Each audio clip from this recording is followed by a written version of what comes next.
Hey everyone, welcome back to the channel. Today, we've got some shocking news about the much-anticipated PlayStation 5 Pro. It was supposed to be a huge leap forward, but it turns out the PS5 Pro might actually be worse than we all thought. Let's dive into it.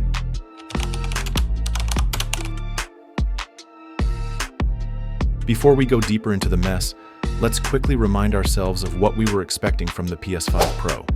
Gamers were hoping for a substantial performance boost, better graphics, smoother frame rates, maybe even support for 8K gaming, and of course, faster load times. All of this would come alongside new features to make next-gen games even more immersive.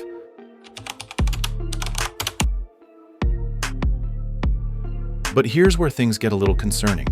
Initial reports suggested that the PS5 Pro might feature an upgraded GPU and CPU. Sure, that's great for power, but recent leaks have hinted at something completely different. It looks like we might be getting more of the same. Multiple sources suggest the PS5 Pro might feature an incremental upgrade rather than a massive leap. Some reports say we'll get a slight increase in power, but no true 4K 60 FPS guarantee for all games, let alone the promised 8K resolution. And this isn't just about performance, it's about the console's design too.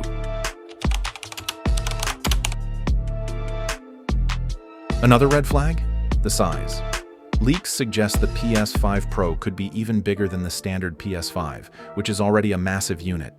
Imagine trying to fit that in your entertainment center. It could become a real space nightmare for a lot of players. Not to mention, the increased power means the PS5 Pro could run even hotter, requiring an even more aggressive cooling system.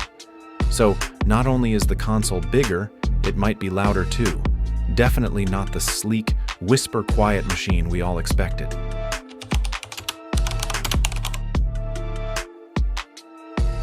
And let's talk performance. The PS5 Pro was supposed to be a beast, capable of handling demanding games at 4K or even 8K resolutions. But with the rumored performance upgrades, it looks like there could still be bottleneck things like inconsistent frame rates or resolution drops. It's beginning to feel like Sony's more focused on keeping the price low than offering the performance we expected. In fact, we're hearing whispers that the PS5 Pro might be locked to 4K 30 FPS for most games, which would make the console feel more like a premium PS5 than a truly next-gen experience.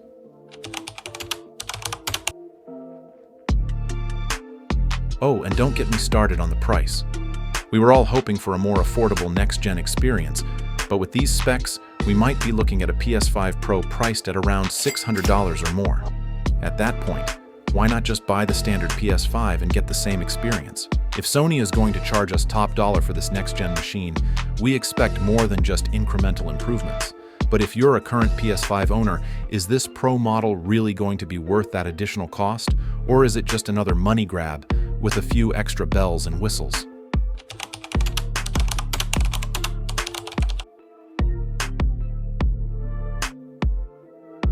Another aspect that has us worried about the PS5 Pro is the game support. While we know that PS5 games are already optimized for the system, will the Pro bring anything game-changing? Sure, it might improve performance for some games, but don't expect a flood of exclusive content made only for the Pro. With the PS5's massive library already here, we're unsure if this Pro will justify an upgrade in terms of exclusive games or features.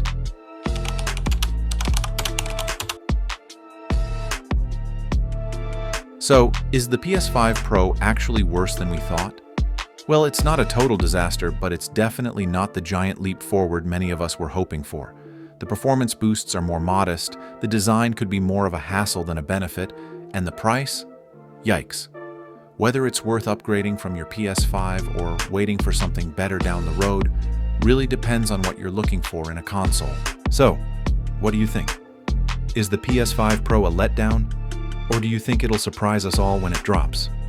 Let me know your thoughts in the comments below.